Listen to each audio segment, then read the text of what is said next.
사진 한 장을 찍어도 될까요? 예? 지금요? 이렇게 중간에. 예, 찍으세요. 언제든지 중간에 찍으셔도 돼요. 예, 저도 찍으셔도 되고요. 자, 우리 지난 시간에는 우리 느헤미야까지 했고요.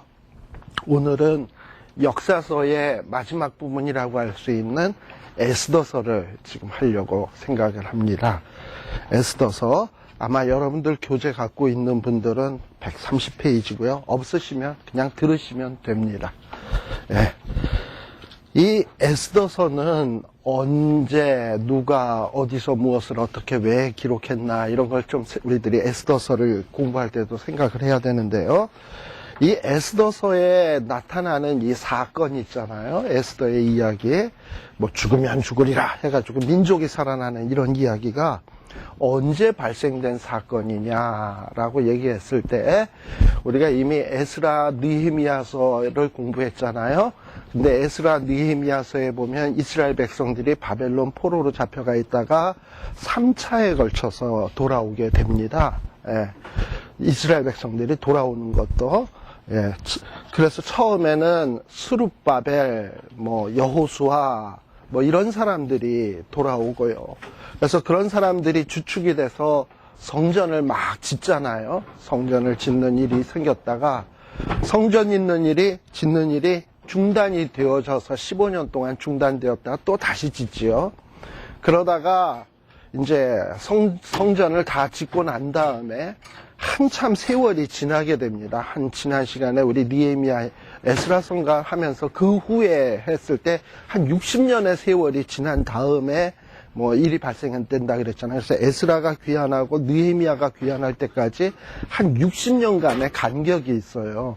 근데 이 60년 동안 오랜 세월 동안 이스라엘 백성들이 1차, 2차로 돌아오고 한 60년 동안 오랫동안 그냥 이 침묵의 시간이 있게 되는데 이 기간에 도대체 어떤 사건들이 있었는지 무슨 일이 있었는지 사실 이거 알기가 굉장히 쉽지가 않습니다. 그렇지만 우리가 한 가지 짐작할 수 있는 것은 이스라엘 백성들이 돌아와서 성전을 지으면 하나님이 만국을 진동시킬 보배가 성전에 임한다고 했는데 1년 지나 2년 지나 3년 지나 10년 지났는데도 아무런 무슨 만국의 진동은커녕 3도짜리 지진도 안 일어난단 말이죠. 예, 그러니까는 사람들이 슬슬 실망하기 시작을 하는 거예요. 그리고 뭔가 이스라엘 백성들이 돌아오게 되면 다시금 다윗 계열의 왕이 떡하니 세워져 가지고 나라가 아주 그냥 세계 으뜸의 국가로 될 것이다 라고 생각을 했는데도 이렇게 나라가 이렇게 부흥하는 것 같지도 않고 이러면서 사람들이 1,500,000 명 정도가 이스라엘 백성들이 돌아왔는데 더 많은 사람들이 돌아오고 싶어도 돌아가 봐야 나라가 부흥하는 것도 아니고 무슨 일자리가 있어서 기다려주는 것도 아니고 집이 있어서 기다려주는 것도 아니고 또 그렇다고 나라가 막 재건되는 것 같지도 않고 이러니까 1, 2차 포로 돌아간 사람들 가만 보니까 그 사람이나 우리나 그게 그거거든. 그러니까 바벨론에 포로로 잡혀와 있던 많은 사람들이요. 에이, 돌아가서 뭘 해? 내가 돌아가서 할 게 뭐 있나? 나 그냥 여기서 죽치고 살 테야. 그래도 여기서는 오랫동안 70년 동안 포로 생활하면서 집도 짓고 그럭저럭 아주 떵떵거리고는 못 사지만 조그만 비즈니스라도 하고 이러니까 먹고 살만은 하거든요. 근데 굳이 예루살렘으로 돌아가 봐야 새로운 삶이 기다려주는 것도 아니고 뭐하러 돌아갑니까? 그렇잖아요. 그래서 많은 사람들이 바벨론에 그대로 죽치고 있는 거예요. 근데 이제 이 바벨론 정권이 무너지면서 뭘로 바뀌냐면 페르시아 정권으로 바뀌어졌잖아요. 근데 이 페르시아 정권은 이전보다도 더 유대인들에 대해서 더 편안하게 해주거든. 그러니까 더더욱 돌아갈 이유가 없는 거예요. 그래서 많은 사람들이 이 페르시아에 옛날 바벨론 때서부터 죽치고 있었던 사람들이 페르시아에 그대로 눌러 살게 되었습니다. 바로 에스더서에 나오는 이야기는 바로 이 페르시아 지역에 있는 유대인들이 죽치고 살면서 발생된 이야기가 에스더서예요. 근데 이렇게 페르시아에서 이렇게 죽치고 편안하게 살고 있는데 그럭저럭 살고 있는데 갑자기 아하수에로라고 하는 왕이 등극하면서 그 밑에 아주 잔인한 아말렉 족속의 후손인 하만이라고 하는 사람이 그 페르시아의 왕 다음 가는 위치에, 높은 위치에 올라서게 됩니다. 그리고 그 사람이 유다인들을 굉장히 미워해가지고 유다 족속을 아주 멸절시키겠다라는 작심을 하게 되고 음모를 꾀해서 유대민족을 아주 멸절시키려는 아주 계획을 진행시키게 됩니다. 바로 그런 이야기가 이제 에스더서에 나오는 거예요. 근데 그런 위기 가운데서 이제 유대인들 가운데 두 인물이 등장을 하는데 하나는 에스더라고 하는 이 두 인물이 한 여자 에스더는 왕후라는 직위를 얻게 되고 또 모르드게는 높은 고관이 되는 어떤 이런 직위를 얻고 그리고 뭔가 하나님의 도우심으로 말미암아서 아주 극적으로 유다 민족이 살아나게 되는 이런 이야기가 바로 에스더서의 이야기예요.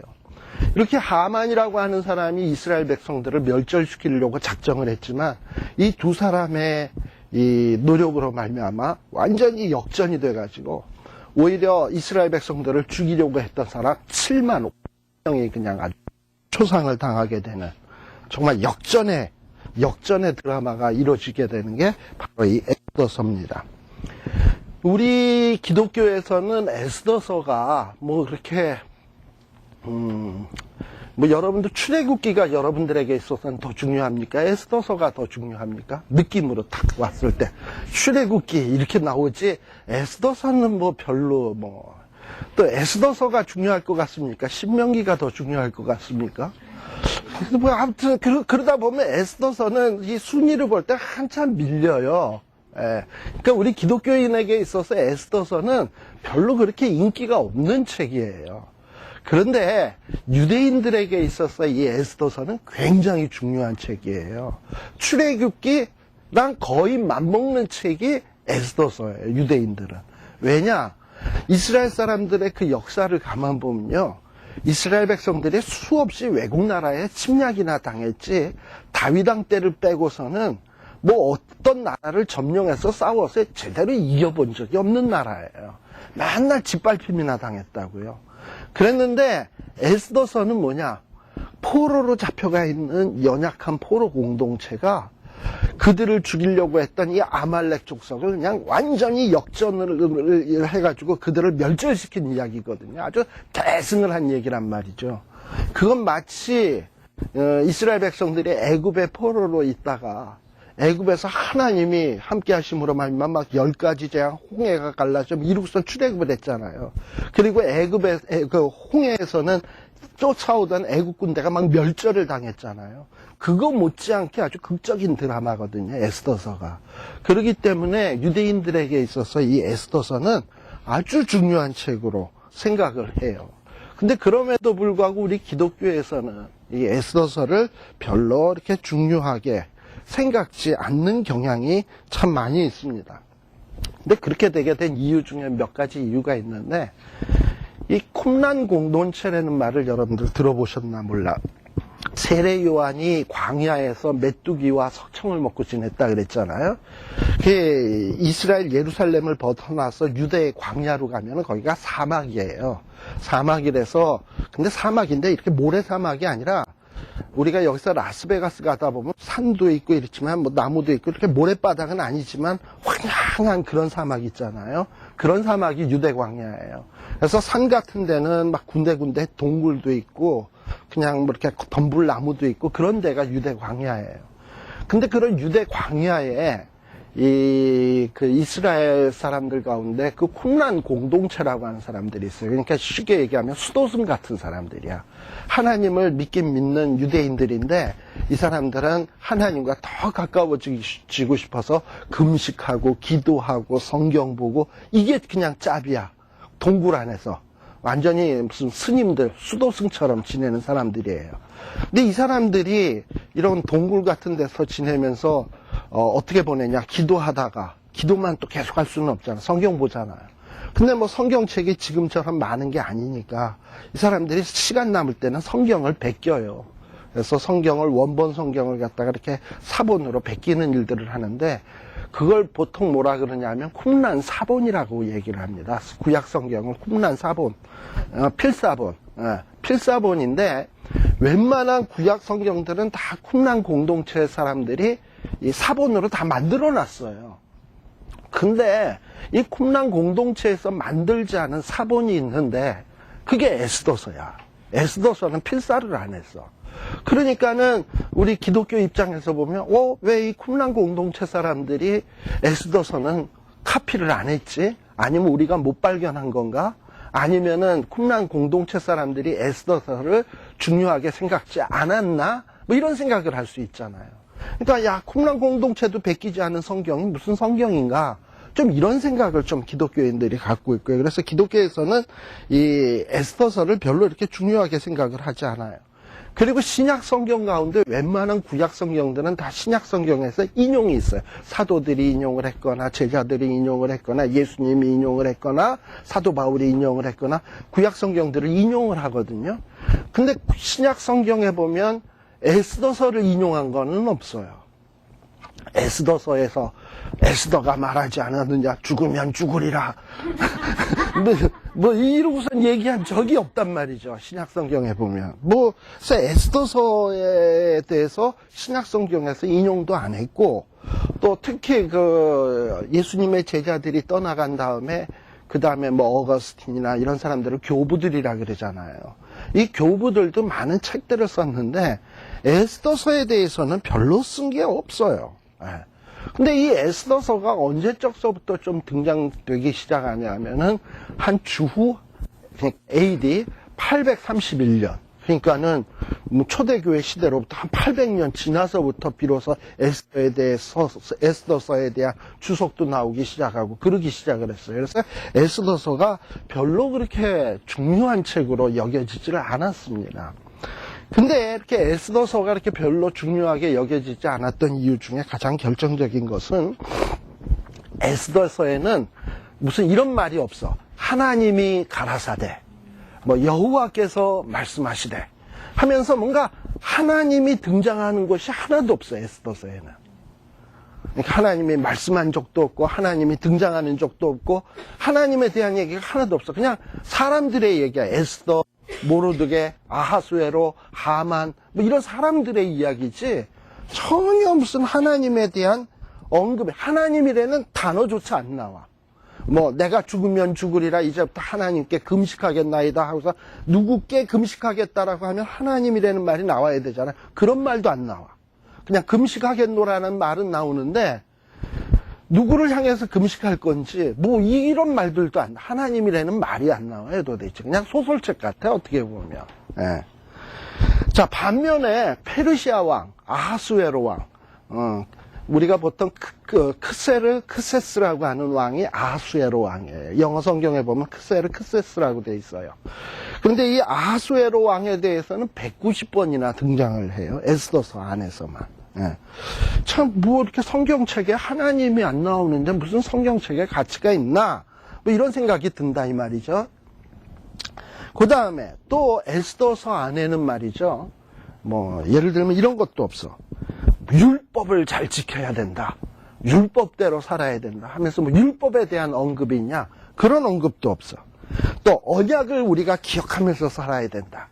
하나님이 우리를 버리지 않겠다고 약속하지 않았느냐. 이런 얘기도 없어. 또 우리가 성전 중심으로 살아야 된다. 이런 얘기도 없고. 그러니까 전혀 안식일을 잘 지켜야 된다. 이런 얘기도 없고. 그리고 이방인과 결혼해서는 안 된다. 이런 얘기도 없고, 오히려 에스더가 이방 사람과 결혼을 하죠. 이방 사람과 결혼을 안 해야 된다라는 얘기가 없는 정도가 아니라 오히려 이방 사람과 결혼을 해요.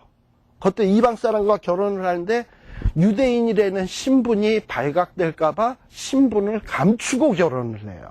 그러니까 자기 신분을 속이고 결혼하는 걸 보통 뭐라 그럽니까? 위장결혼? 사기결혼? 그런 거죠. 감춘 거니까. 바로 뭐 이런 것들이 좀 뭔가 이렇게 성경으로서 보기에는 조금 비도덕적인 것 같은, 할례도 받지 않은 이방인과 결혼을 한다? 또 그 이방인은 부인을 갖다가 그냥 내쳐버린 아주 그냥 못된 인간이잖아요. 근데 그 못된 인간이 또 결혼한다 그러니까 얼타절타 줄 서가지고 그냥 거기에다가 간택돼가지고 왕후 되는 거를 좋아하잖아요. 뭐 이러질 않나. 그리고 또 보면 에스더서에 보면 모르드게라고 하는 인물이 나오는데 분명히 하만이라는 사람이 계급적으로 보면 위예요. 그러면 그런 자기보다 계급적으로 위인 사람한테 공손하게 대해야 되는데 왜 무슨 똥꼬집으로 그냥 목이 빳빳해가지고 인사도 안 와가지고 미움을 사냐 말이지. 그런 걸 보고 우리가 보통 뭐라 그러냐면 자업자득이라 그러잖아요. 사회생활을 잘 못해가지고 당하는 걸. 근데 그런 모습들이 등장을 해요. 뭐 이렇게 존경할 만한 모습 같지가 않아. 그리고 또 나중에 에스더서 뒷부분에 보면 물론 유대인들이 멸절당할 위기를 당했다 하더라도 이제 나중에 뭔가 역전이 된 다음에는 유대인들이 7만 5천 명이나 된 사람들을 다 죽이거든. 아니 자기가 멸절당한 것도 물론 참 그래서 뭐 정당방위로 뭐 이렇게 하기 위해서 했다 이해가 못할 이유는 아닌데 꼭 그렇게 7만 5천 명이나 된 사람을 죽여야 했나, 이렇게 잔인하게 끝내야 되나, 뭐 이런 것들이 뭔가 이렇게 성경으로 보기에는 조금 뭐 비도덕적 같고 비윤리적인 것 같고 뭔가 좀 그런 느낌들이 좀 들어요. 그러다 보니까 종교개혁을 했던 마틴 루터 선생 있잖아요. 마틴 루터 선생도 어떤 얘기를 했냐 하면은 에스더서는 성경 66권 가운데 존재 안 했었으면 참 좋을 뻔했었다 할 정도로 에스더서를 별로 이렇게 가치 없는 책으로 생각을 했어요. 또 게다가 칼빈 선생, 존 칼빈 선생 같은 주석 많이 쓰신 분 있잖아요. 뭐 우리가 칼빈주의 그러는데 그 칼빈 선생님도 여러 이런 설교, 그 칼빈 선생님은 설교한 기록들이 있는데 그 설교한 기록들에 보면 에스더서에 대해서는 설교를 안 했을 정도로 에스더서가 별로 그렇게 우리 기독교에서는 비인기 종목으로 일컬어져 왔습니다. 그런데 이 성경 역사를 쭉 살펴보면 이 에스더서는 정경 66권으로 이렇게 확정하는 데 있어서 한 번도 빠져보지 않은 아주 중요한 책이에요. 그렇다면 이 에스더서가 우리에게 전해주는 여러 가지 중요한 메시지들이 있다는 거예요. 그래서 우리들이 오늘 이 시간에 한번 에스더서에 나오는 내용들을 지금 제가 대략 에스더서가 어떤 책인가 하는 거를 좀 설명을 드렸는데 이 에스더서 성경을 보면서 한번 쭉 이야기를 하고 제가 마무리를 짓도록 그렇게 하도록 하겠습니다. 질문하세요. 우리나라는 주기철 목사님이 죽으면 어떤 분이 얘기했죠? 여하튼 우리나라 사람이 안희숙 선생님.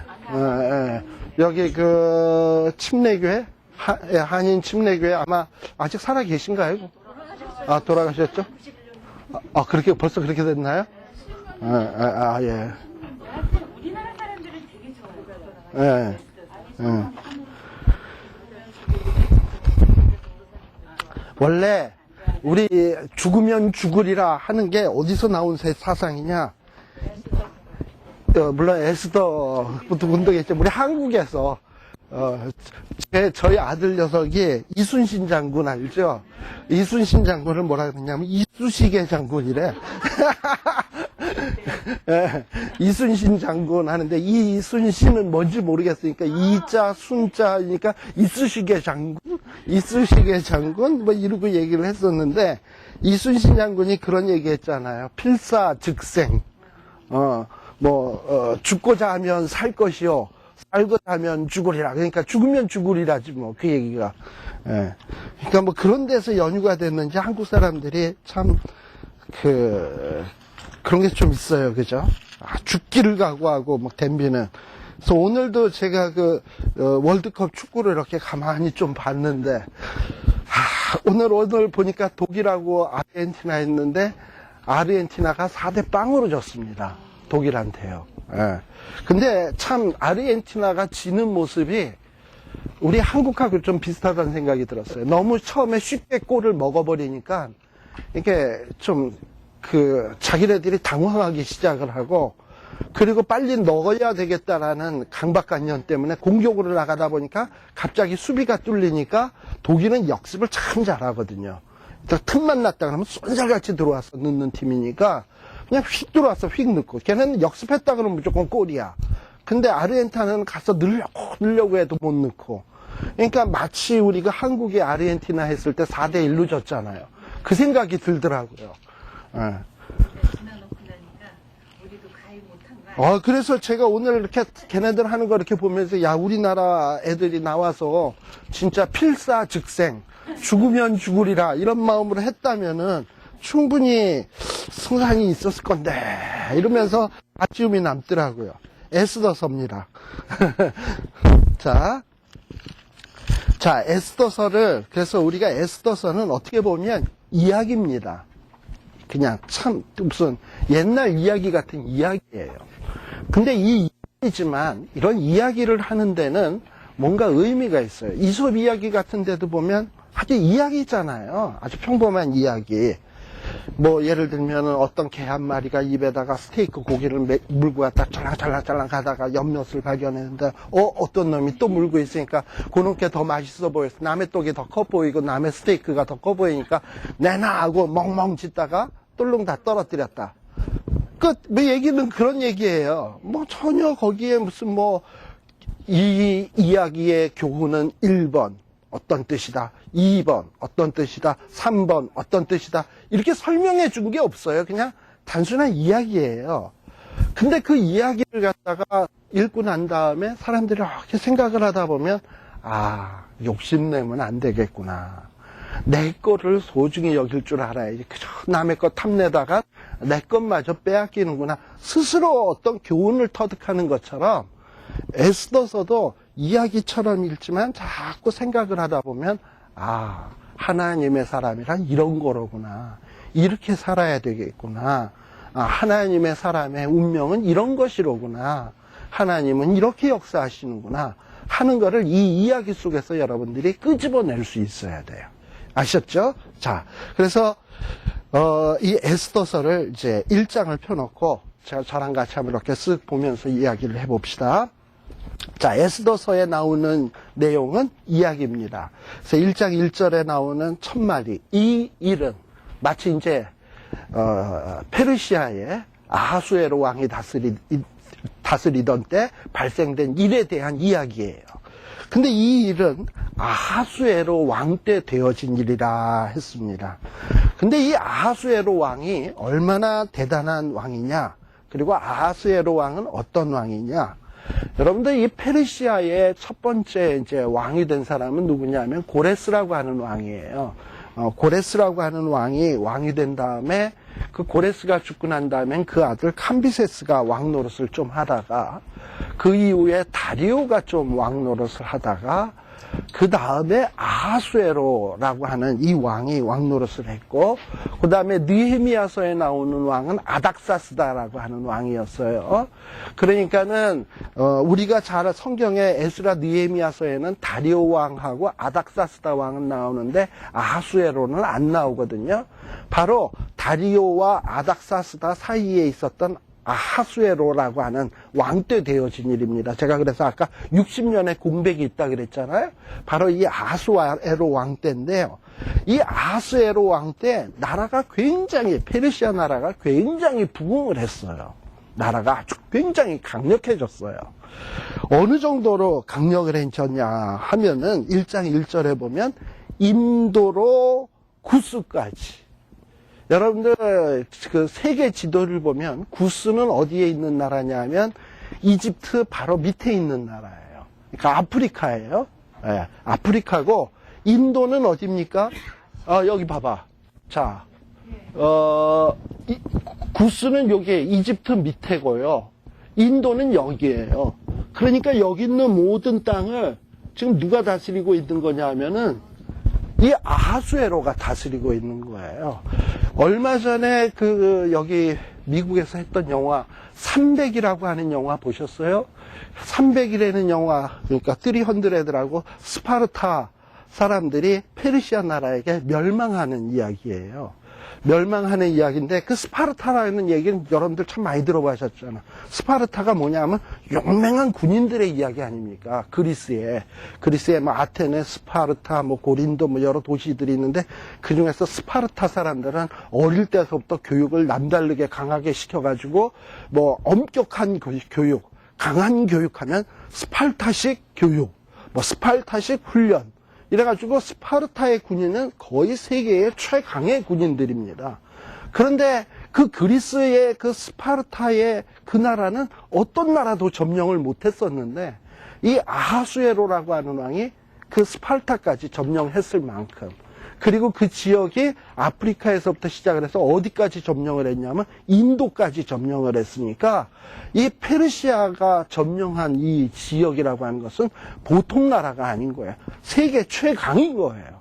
그러니까 지금 세계 최강의 나라에서 벌어지는 이야기입니다. 근데 그 세계 최강의 나라를, 이 왕이 그 나라를 잘 다스리기 위해서 그 나라를 혼자서 다 못 다스리니까는 그걸 스테이트로 나눴어. 미국 땅이 크니까 50개 주로 나누어져 있는 것처럼 스테이트로 나누었는데, 미국은 50개 주밖에 안 되지만 지금 페르시아는 몇 도로 나눴냐면 127도로 나눴어요. 스테이트가 그렇게 많아.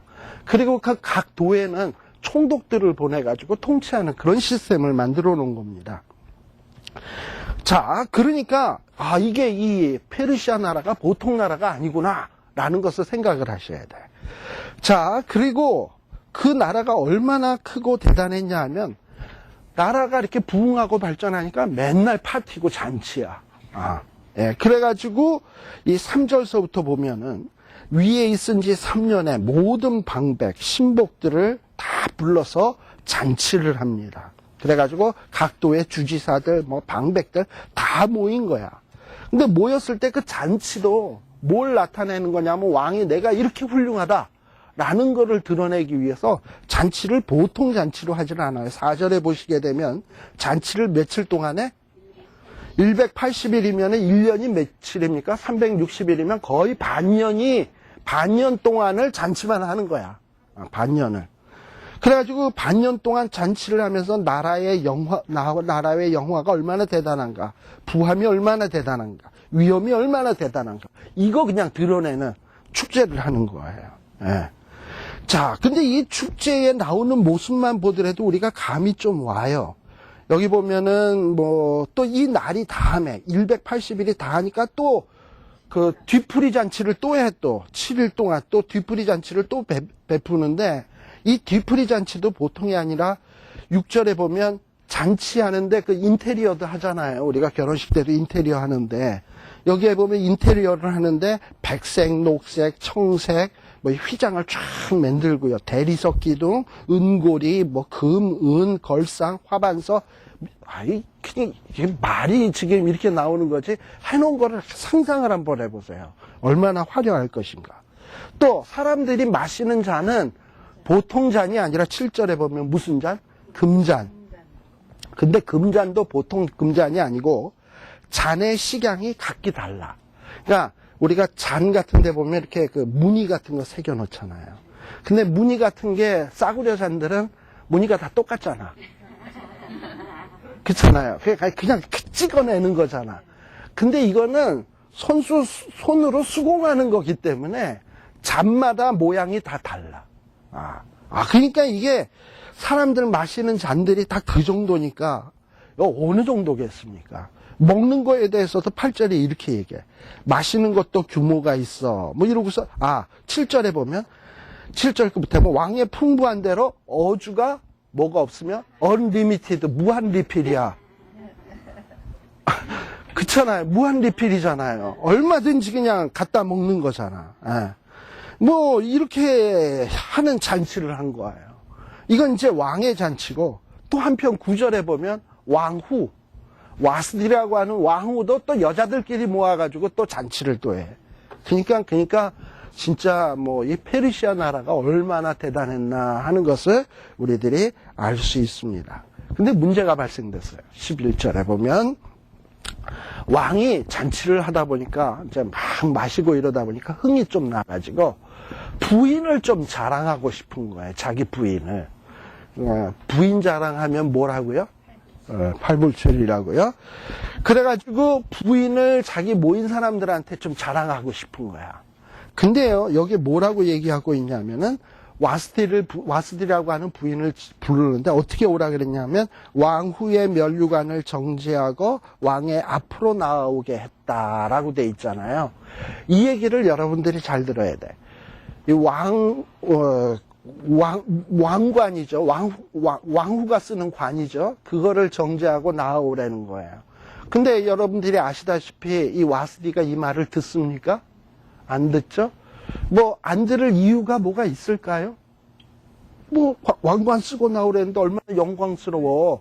그리고 뭐 자기 그 왕의 친구들, 부하들 있는 사람들한테 일부러라도 좋은 시간 되십시오 하고 인사라도 나와야 될 거 아닙니까? 근데 나오라는데 왜 안 나왔을까? 그래서 이게 참 문제가 되는 부분인데 지금 이 페르시아 왕이 어떻게 하고 나오라는 얘기냐 하면 왕관만 쓰고 딴 건 입지 말고 이해되십니까? 예, 왕관만 쓰고 나오라는 거야. 여기 그런 거 안 써 있는데요? 여기 그런 거 안 써 있는데 그러니까 이제 성경학자들 얘기하기를 왕관만 쓰고 그러니까 뭔가 왕후의 그 섹시함이나 요염함이나 어떤 이 몸매나 이런 거를 많은 사람한테 보여줌으로써 내가 이런 여자를 와이프로 데리고 있다라는 거를 자랑하고 싶은 거예요. 왕이. 그런데 왕후 되는 와스디 입장에서는 얼마나 수치스러운 일입니까? 예. 그래가지고 여기 보면 왕은 왕관만 정지하고 왕의 앞으로 나오게 했는데 그 아리따움을 뭇백성과 방백에 보이게 하라. 이게 왕의 생각인데 그러나 12절에 보면 와스디는 어때요? 내시가 와서 그러고 나오라 그러니까 정색을 하고 난 죽어도 죽으면 죽었지 못 나간다. 싫어하는 거예요. 그래가지고 지금 문제가 땅 하고 생기게 된 거야. 그러니까 왕이 신하들 앞에서 얘기했을 거 아닙니까? 이제 조금 있으면 내가 기가 막힌 구경을 보여주겠다 했는데 시간이 지나도 뭐 오질 않는 거야. 그랬더니 신하들은 수근수근거리기 시작하고 뭐야 뭐 이렇게 되다 보니까 왕이 창피해지기 시작하는 거면이 말이 아니겠어. 예. 그래가지고 이 왕이 아주 진노하기 시작을 한 거예요. 부인이 자기 마음대로 안 움직여진다고 해서. 이거는 부인을 인격으로 대우하는 겁니까? 전혀 인격으로 대우하지 않는 거죠. 예. 벗겨서 내보내면 저부터 창피하네. 그러니까 말이죠. 물건이니까. 예. 예, 아무튼 뭐 그러니까 여기 그 왕의 마음을 이렇게 표현했습니다.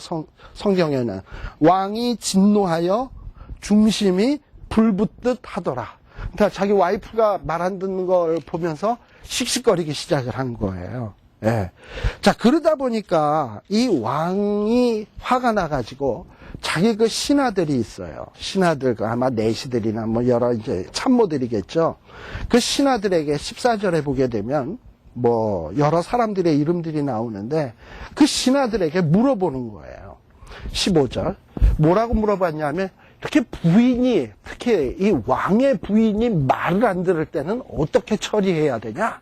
하고 물어본 거야. 어떻게 처리해야 되냐?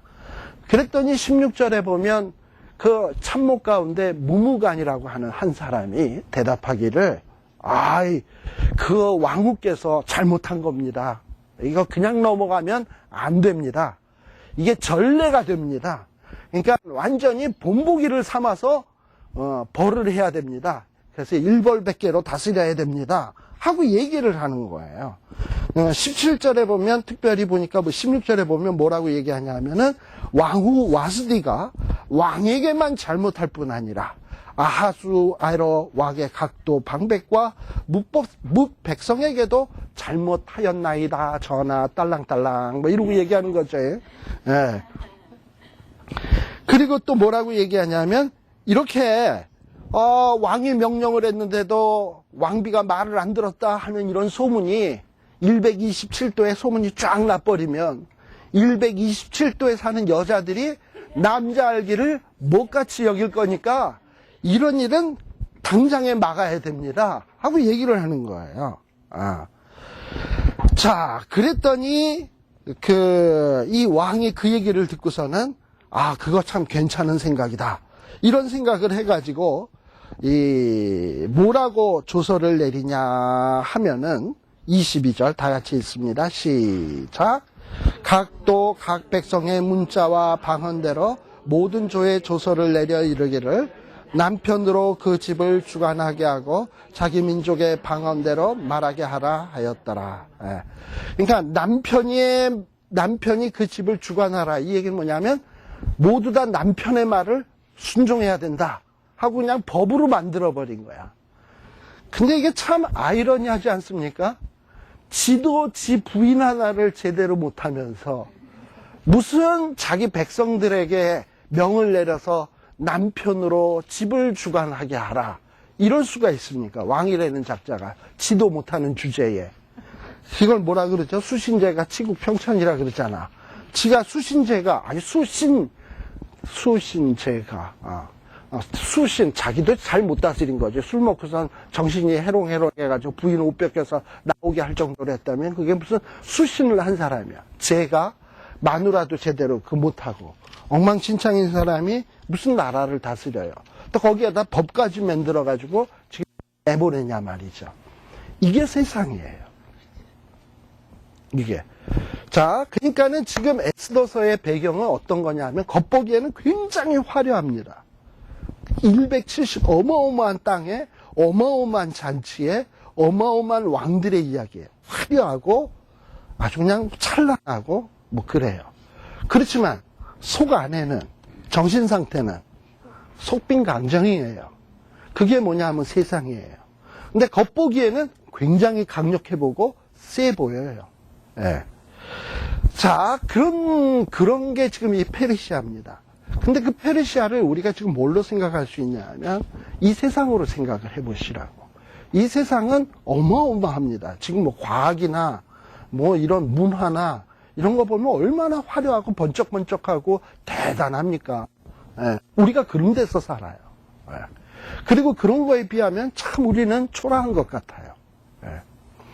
그렇지만 이 세상의 문화나 과학이나 그 안에 사람들이 생각하는 정신 상태나 또 신앙 상태를 따져본다면 그건 완전히 속빈강정이라. 이 세상이 그래요. 근데 사람들은 세상의 화려함을 좋아해. 바로 그런 걸 배경으로 나타나는 이야기가 에스더서고 오늘의 우리의 이야기예요. 자, 그런데 보세요. 2장에 보세요.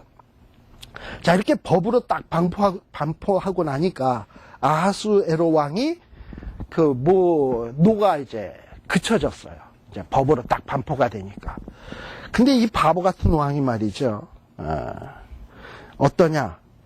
1절에 보면 노가 그침에 와스디와 그의 행한 일과 그에 대하여 내린 조서를 생각하거늘. 이게 무슨 생각을 했을까? 에이구, 내가 술 취해서 개가 됐네. 내가 그때는 개였네, 개. 내가 어쩌다가 내 마누라를 그렇게 내보낼라 그랬나. 또 빙신같이 또 그걸 또 무슨 법으로 만들어가지고 이런 짓을 했나. 내가 바보지. 왜냐하면 이제 와스디가 자꾸 가물가물 떠오르는 거야. 에? 그 생각이 나는 거야. 근데 이 왕 밑에 있는 사람들을 보통 뭐라 그럽니까? 내시들. 이 내시들의 갖추어야 될 최고의 탤런트가 뭡니까? 눈치가 빨라야 돼. 척 보면 왕을 딱 보면 뭔 생각을 하고 있는지 딱 알아야 돼. 우리 왕께서 보니까 와스디 그 과거의 부인 자기 여자를 생각하는구나. 우리 왕이 여자에 대한 그리움이 있나 보다. 이럴 때 알아서 내시들이 알아서 겨야 되는 거예요. 그래가지고 뭐라고 얘기하냐면 왕이 한번 법을 만들었으니 그걸 돌이킬 수는 없는 거고 대신에 뭔가 꽝 대신 닭이라고 와스디가 없어졌으면 다른 아름다운 여인으로 대신하면 될 것 아닌가 해가지고 2절에 보니까 왕의 시신이 아래되 왕은 왕을 위하여 아리따운 처녀들을 구하게 하시되 전국 각도에 아까 몇 도라 그랬죠? 최소한 그러니까 뭐 미스 캘리포니아, 미스 워싱턴 뭐 이러면은 미국만 하더라도 50개 주 나올 거 아니에요? 이건 127명이 나오는 거예요. 그래서 127명의 여자들을 쫙 궁궐에다가 데려다 놓고 이제 심사를 하는 거지. 심사를 하게 하는 거예요. 자, 그래서 4절에 보면 심사해서 왕의 눈에 딱 마음에 들면 왕이 와스디를 대신해서 와이프를 삼아라 라고 얘기를 하는 거로 일단 이제 이걸 보통 이런 부분을 뭐라 그러냐면 발단이라고 얘기합니다. 어떤 이야기를 시작을 할 때 발단이라는 게 있잖아요. 이게 이제 발단을 딱 한 거예요. 배경 얘기하고 이제 이야기에 어떻게 전개가 되기 시작하나 하는 요 발단을 딱 얘기를 한 거예요. 자, 그러면 이제 이러고 1막이 딱 끝나는 거예요. 자, 그런데 이제 그 다음에는 이제 누구의 얘기가 나오냐. 여태까지는 뭐 페르시아 왕 얘기, 부인 얘기 나왔어요. 이제 그 다음에 이제 본격적으로 주인공 얘기가 나와. 5절에 보면 도성 수산에 한 유다인이 있으니 이 사람은 어떤 사람이다? 이름이 모르드게. 저는 베냐민 자손이니 누구의 증선? 기스하면 누구 생각나는 사람 없어요? 사울왕. 아, 이제 많이 하신다. 기스가 사울의 아버지잖아요. 그러니까 이 모르드게는 어떻게 보면 유다 나라의 왕실의 무슨 다윗 왕실의 혈통은 아니지만 사울 왕의 혈통을 갖고 있는 사람이에요. 첫 번째 왕의. 그리고 또 이 모르드게는 언제 포로로 잡혀간 사람이냐면 6절에 보면 여고냐가 포로로 잡혀갔다 그랬잖아요. 여고냐는 누구냐면 여호야긴 왕의 애칭입니다. 여호야긴. 그러니까 여호야긴이 포로로 잡혀갈 때는 바벨론의 제2차 포로로 잡혀갈 때예요. 1차 포로는 다니엘이 잡혀가고 2차 포로는 여호야긴이 잡혀갔는데 이때 잡혀간 사람이 에스겔, 또 여기에 나오는 모르드게, 이런 사람들이 포로로 잡혀가게 된 거예요. 그러니까는 좀 그래도 똑똑하고 잘난 사람들이 그때 다 잡혀간 거거든. 그러니까 좀 괜찮은 사람이니까 잡혀갔어요. 자, 이게 모르드게에 대한 설명이었고요. 그러니까 모르드게는 어떤 사람이냐? 포로라 이 말이에요. 포로. 누구의 포로? 페르시아의 포로. 자, 그 다음에 또 하나의 등장인물이 나오는데 7절에 보면 저의 삼촌, 저는 누구죠? 모르드게의 삼촌의 딸 하다사, 곧 에스더. 그러니까 에스더와 모르드게의 관계는 무슨 관계? 사촌. 그러니까 형제죠? 삼촌의 딸이니까 에스더하고는 사촌. 그러니까 형제죠. 어떻게 보면. 그러니까 아마 모르드게는 큰 오빠뻘이고 에스더는 동생 뻘치고 됐던 것 같아요. 많이 차가 많이 나다 보니까 7절에 보면 뭐라고 되어 있냐면 에스더의 부모가 죽은 후에 모르드게는 에스더를 자기의 딸처럼 양육을 했다 그랬어요. 그러니까는 촌수로 보면 사촌 브라더스 관계이지만 모르드게가 에스더를 딸처럼 양육하는 그런 관계였습니다. 그러니까 에스더도 어떻게 보면 이 베냐민 지파 기스의 후손과 밀접한 관련이 있는 여자죠. 물론 이제 이스라엘에서 보면 왕실의 피가 흐르는 사람이지만 지금 현실적으로 보면 페르시아의 포로에 불과한 사람이에요. 그러니까 페르시아의 어마어마한 나라에 비한다면 모르드게나 에스더는 너무 초라한 거야. 그게 하나님 백성의 현실인 거예요. 우리 하나님의 백성의 현실은 뭐냐면 이 세상에 비해서 딱 눈으로 외적인 것으로 비교하면 한없이 초라해. 뭐 돈이 많어, 좋은 집에 살아, 직업이 훌륭해, 뭐 그렇다고 얼굴이 이뻐, 뭐 힘이 세, 뭐 잘난 게 하나도 없잖아. 근데 세상 사람들은 돈도 많어, 얼굴도 잘생겼어, 거기까지 몸매, 차도 좋은 거 타, 집도 좋아. 그거에 비하면 우리는 너무 별 볼 일이 없잖아. 그게 현실이란 말이죠. 바로 지금 그런 현실을 보여주는 거예요. 지금 모르드게와 에스더의 현실을 보여주는 거야. 그리고 모르드게와 에스더의 현실은 뭐냐면 세상 왕이 이래라 저래라, 세상 법으로 이래라 저래라 하면 따를 수밖에 없는 지금 그런 초라한 위치에 있는 거예요. 자, 8절에 보세요. 왕의 명령이 딱 반포됐어. 그러니까 처녀들은 다 모여라 하니까 에스더는 할 수 없이 나갈 수밖에 없어요. 자, 그래서 나가게 됩니다. 왕궁으로 이끌려가요. 그런데 도대체 이 왕을 위해서 준비를 하는데 어느 정도까지 준비를 하냐 하면은 그 9절에 보면 그 준비시키는 사람이 있어. 9절에 보면 헤게라고 하는 사람이 있어요. 헤게라고 하는 사람이 여자들을 이렇게 가꾸고 준비하는 사람인 것 같아요. 그래서 뭐 정결케 할 물품, 일용품들 다 주고요. 뭐 이러고서는 준비를 시켜요. 또 여기에 보면은 보통 얼마 동안을 준비시키냐면 거의 12개월 동안을 준비를 시켜요. 근데 봅시다. 자, 해가지고 이렇게 준비를 시키고 궁궐에서 훈련을 시키는 거예요. 근데 10절에 보세요. 에스더는요, 이렇게, 그러니까 후보로 딱 간택이 된 다음에 자기의 이때도 그 왕의 부인으로 뽑힌다 그러면은 신혼조회 같은 거 철저히 할 거 아닙니까? 그쵸? 근데 신혼조회를 할 때 얘기를 안 할 수가 없을 텐데, 여기에 보면 10절에 보면 에스더가 자기의 민족과 종족을 고하지 아니하니 라고 얘기했다라는 것은 마치 자기는 페르시아 사람인 것처럼 그냥 그랬던 거지. 그리고 자기 출신 성분에 대해서는 감추었다라는 얘기죠. 좀 어떻게 보면 비도덕적인 것 같단 말이죠. 이런 부분에서 매국노처럼 좀 그런 느낌이 든다 이 말이에요. 자, 그 다음에 12절에 그런 식으로 얼마 동안을 입다물고 있냐면 거기 보면 처녀마다 차례대로 아하수에로 왕에게 나아가기 전에 여자에 대하여 정한 규례대로 몇 달? 12달 동안을 하는데 6달은 몰약 기름 쓰고 6달은 향품과 여자에게 쓰는 다른 물품을 써서 그러니까 최고급 화장품으로 6개월 발라보고 또 그 다음 나머지 6개월은 또 최고급 또 바르고 뭐 이러는 거예요. 그냥 옆에만 지나가도 향냄새가 착 날 정도로 준비하는 정도니까 이게 보통 준비하는 게 아니야. 하나님 앞에 나갈 때도 이렇게는 안 하겠다. 그죠? 자, 그러다가 또 13절에 보면 이제 왕이 불러서 나가잖아요. 나아갈 때는 나아가는 그 여자가 왕에게 대접할 거를 뭐 들고 나가야 될 거 아니야. 음식이라든지 혹은 선물이라든지 갖고 나갈 거 아닙니까? 원하는 대로 다 주게 돼 있어요. 여자가 원하는 대로. 갖고 나가게 돼 있어요. 예.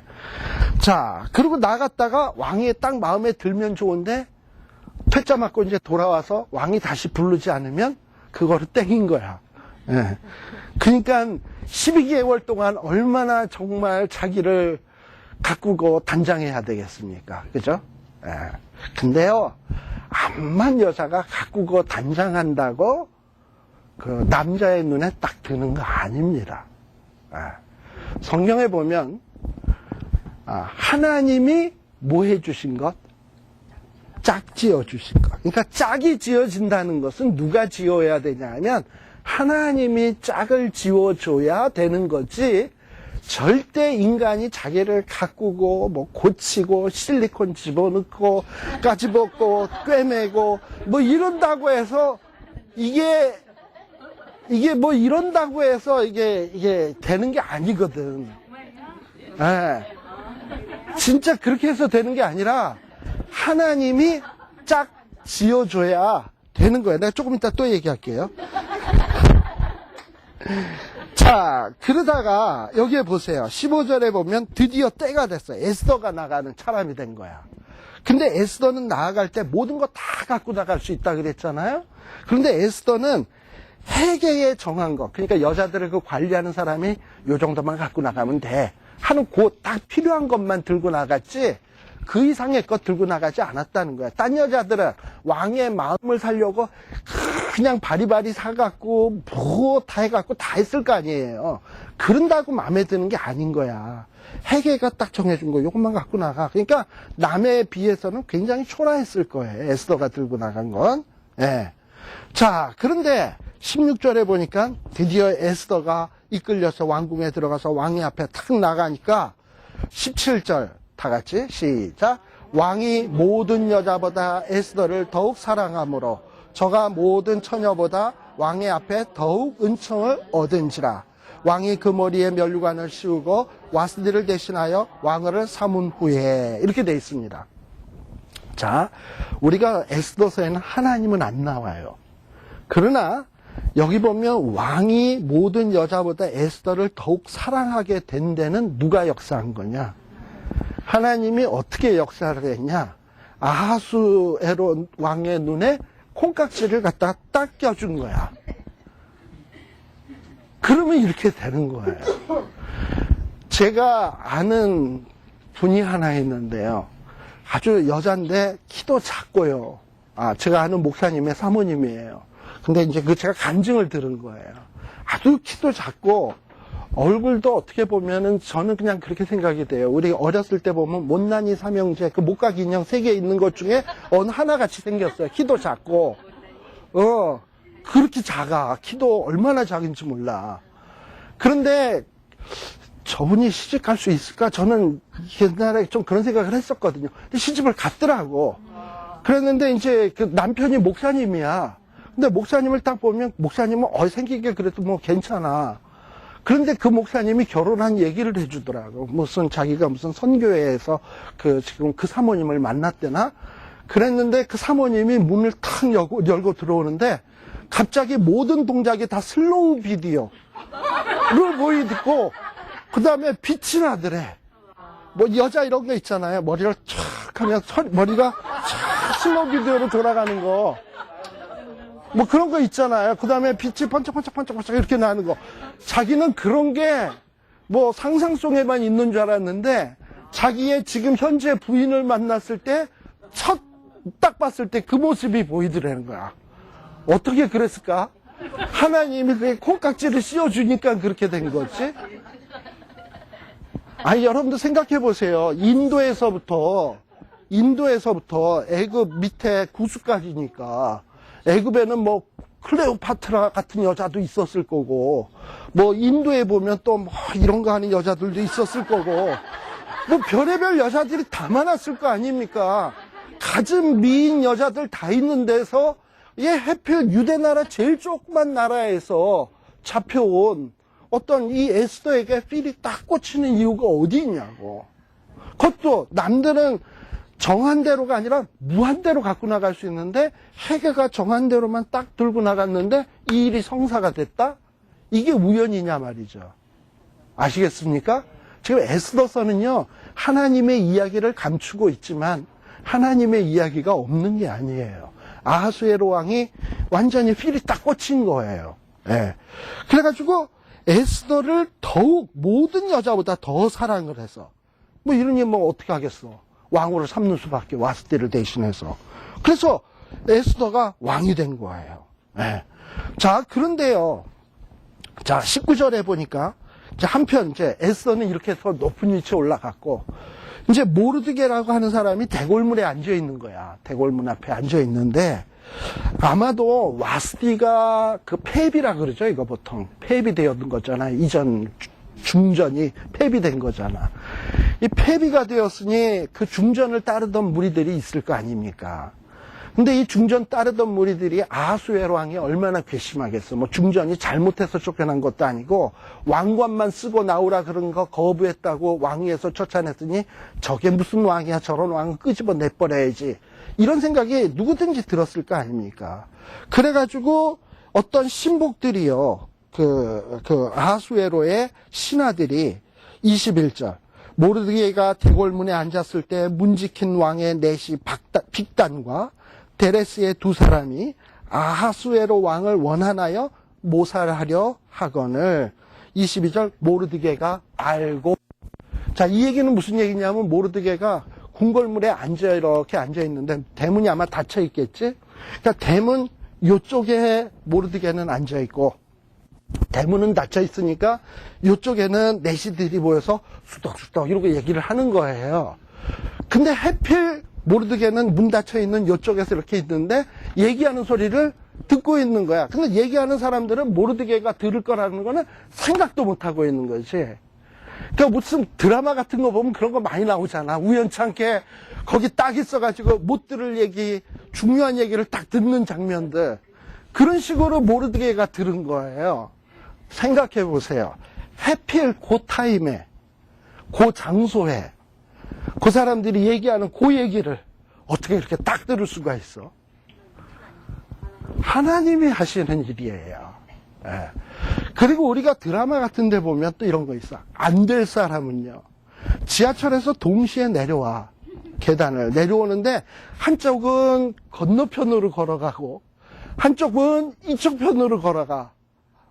그러고선 서로 어긋나. 항상 보면. 또 길을 갈 때도 안 될 사람은 보면 한쪽 사람은 길가 차선 저쪽에서 걸어가고 한쪽은 일로 지나가. 근데 될 사람은 어쩌다 우연히 지나갔는데 딱 만나. 그런 거예요. 세상에 우연은 없어요. 이렇게 모르드게가 대궐에 앉았을 때에 이렇게 넷이 두 사람이 쑥덕거릴 수 있었던 것, 들었던 것은 하나님의 섭리하심이 아니고서는 될 수가 없는 거예요. 그래서 모르드게가 알고 그걸 에스더에게 얘기를 딱 해준 거예요. 그러니까 에스더는 또 그거를 알고 자기는 이미 왕후가 되었잖아. 자기의 아버지 역할을 하는 모르드게를 좀 높여주고 싶으니까 누구의 이름으로? 모르드게의 이름으로 사건을 보고한 것처럼 다 만들어 놓은 거예요. 그랬더니 그 보고를 받고 아마 폴리스들이 조사를 했겠지? 그러니까 뭐 증거도 다 있고 이러니까는, 이 모르드게가 공을 세운 거예요. 그래가지고, 근데 뭐 모르드게가 공을 세웠지만 높은 위치에 올라갔냐? 그게 아니라 그냥 기록에만 남겼어. 궁중 기록에만. 그리고 모르드게는 이 일로 인해서 무슨 상을 받은 것도 아니야. 그냥 그걸로 얘기가 끝났어요. 야. 자, 그러니 어쨌든 모르드게와 에스더는 굉장히 어떤 하나님의 섭리 속에서 적절한 타이밍에 적절한 어떤 이런 기회를 얻는 이런 일들이 발생되게 된 겁니다. 자, 그러나 또 3장에 보게 되면 쉬었다 가야 될 것 같아요. 3장은 쉬었다 가겠습니다. 예.